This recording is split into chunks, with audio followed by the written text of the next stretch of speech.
क्या, कब, कहाँ और कैसे। जैसे पुराने ज़माने में क्या क्या इस्तेमाल किया जाता था, क्या खाया जाता था और क्या चीज़ें उन लोग पहनते थे, ये जानने के लिए हमें अतीतों का अध्ययन किया जाता है।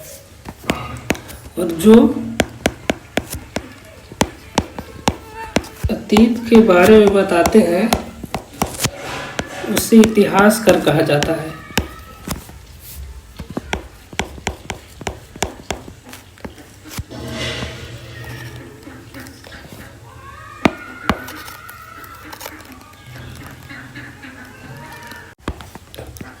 जी, एक लड़की है जिसका सवाल है, रसीदा बैठी अखबार पढ़ रही थी, अचानक उसकी निगाह एक सुर्खी पर पड़ी। 100 साल पहले वह सोचने लगी, यह कोई कैसे जान सकता है कि इतने वर्षों पहले क्या हुआ था।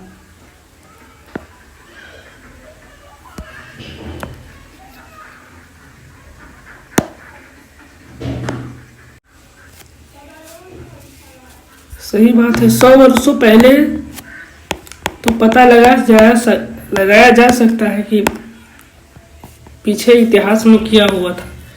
लेकिन अगर 6000 साल पहले, 5000, 6000 साल पहले, 5000 साल पहले क्या हुआ था, इसको हम जानने के लिए हम लोग को इतिहास का कैसे पता लगाएं।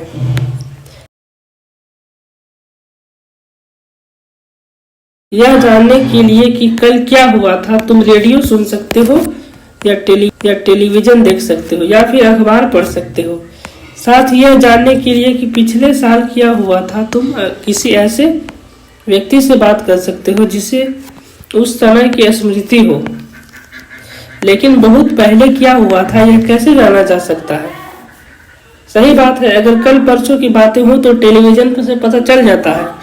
लेकिन अगर पिछले कई साल वर्षों की बात करें तो उसको जानने के लिए हम लोगों को इतिहास पढ़ना पड़ता है। इतिहास के बारे में, इतिहास से भी पता चलता है कि मानव जो लोग थे पहले, आदि मानव काल के लोग, तो क्या खाते थे, क्या पहनते थे, कैसे रहते थे, किसको पालतू जानवर बनाते थे और कैसे भारत में खेती का शुरुआत हुआ और कहाँ कहाँ लोगों ने खेती करना प्रारंभ किया था।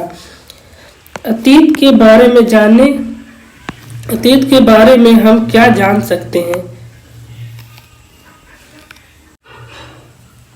अतीत के बारे में बहुत कुछ जाना जा सकता है। जैसे लोग क्या खाते थे, कैसे कपड़े पहनते थे, किस तरह घरों में रहते थे। हम आखेटक मतलब शिकारी, पशुपालकों, कृषकों, शासकों, व्यापारियों, पुरोहितों, शिल्पकारों, कलाकारों, संगीतकारों या फिर वैज्ञानिकों के जीवन के बारे में जानकारियाँ हासिल कर सकते हैं। यही नहीं, हम यह भी पता कर सकते हैं कि उस समय बच्चे कौन से खेल खेलते थे और कौन सी कहानियाँ सुना करते थे, कौन से नाटक देखा करते थे या कौन से गीत गाते थे, लोग कहाँ रहते थे। मानचित्रवन पृष्ठ 2 में नर्मदा नदी का पता लगाओ। हम लोग जानते हैं कि नर्मदा नदी में मानव का रहने का आवास मिला था। आवास सबसे पहले नर्मदा नदी के पास, पहले नदी के पास ही अपना घर बनाया करते थे, क्योंकि वहाँ पर सारी सुविधाएं मिल जाती थी और उन लोगों को पानी पीने का भी सुविधा मिल जाता था। कई लाख वर्ष पहले से लोग इसी नदी के तट पर रह रहे थे। यहाँ रहने वाले आरंभिक लोगों में से कुछ कुशल संग्राहक थे जो इकट्ठा करते थे, जो आसपास के जंगलों की विशाल संपदा से परिचित थे। अपने भोजन के लिए वे जड़ों, फलों, जंगल के अन्य उत्पादों का सही से संग्रह किया करते थे। वे जानवरों का आखेट शिकार भी किया करते थे।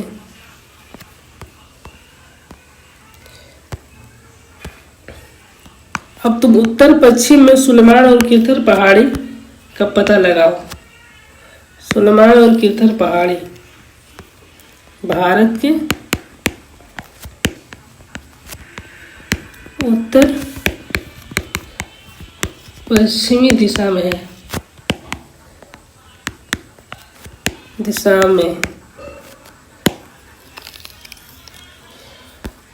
कहें तो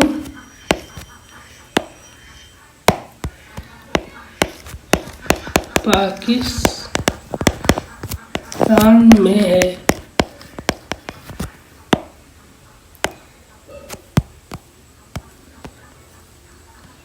इसी क्षेत्र में कुछ ऐसे स्थान हैं जहां लगभग 8 वर्ष पूर्व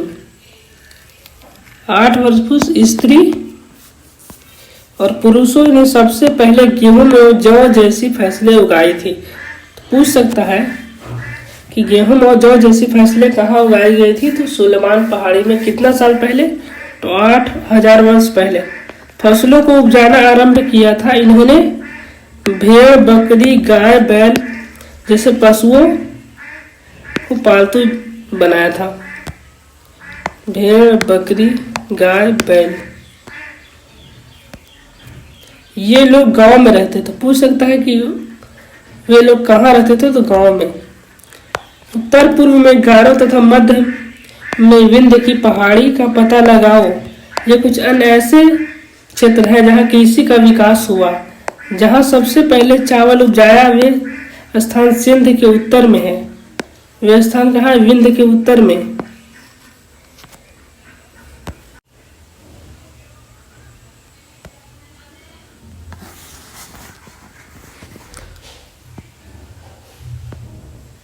अभी तक हम लोगों ने क्या पढ़ा? वन शॉट में समझ लेते हैं, फिर उसके बाद खत्म कर देते हैं। हम लोग पढ़ा कि एक रसीदा एक लड़की है जो अखबार पढ़ रही है और वो पता करना चाहती है कि 100 साल पहले क्या हुआ था। इसका पता तो लगाया जा सकता है, जैसे कल क्या हुआ था, परसों क्या हुआ था, 5 दिन पहले क्या हुआ था। उसका टीवी, रेडियो से पता लगाया जा सकता है। लेकिन हजारों वर्ष पहले क्या हुआ था, इसका पता लगाने के लिए तो हम लोग को डिटेल में जाना पड़ेगा, जिसको अध्ययन करने के लिए हम लोग हिस्ट्री को पढ़ना होगा, अतीत को जानना होगा।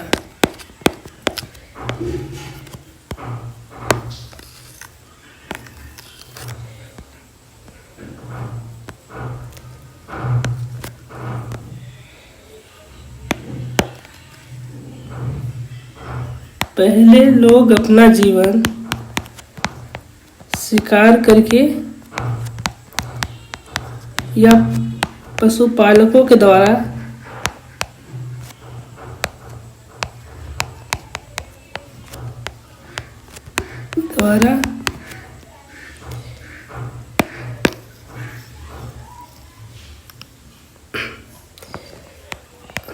पहले अपना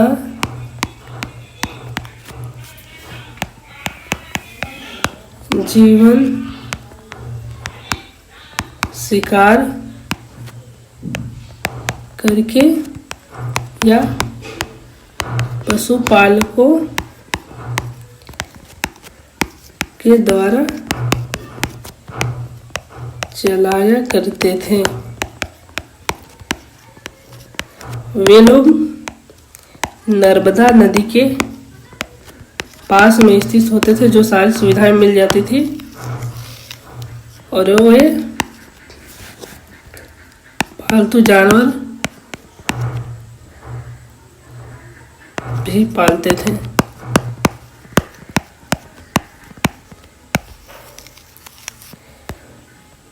उत्तर पश्चिम में सुलेमान और किरथर की पहाड़ी है, जहाँ सबसे पहले स्त्री और पुरुषों ने गेहूं और जौ उपजाया था।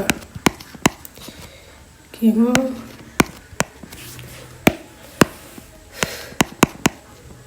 जौ।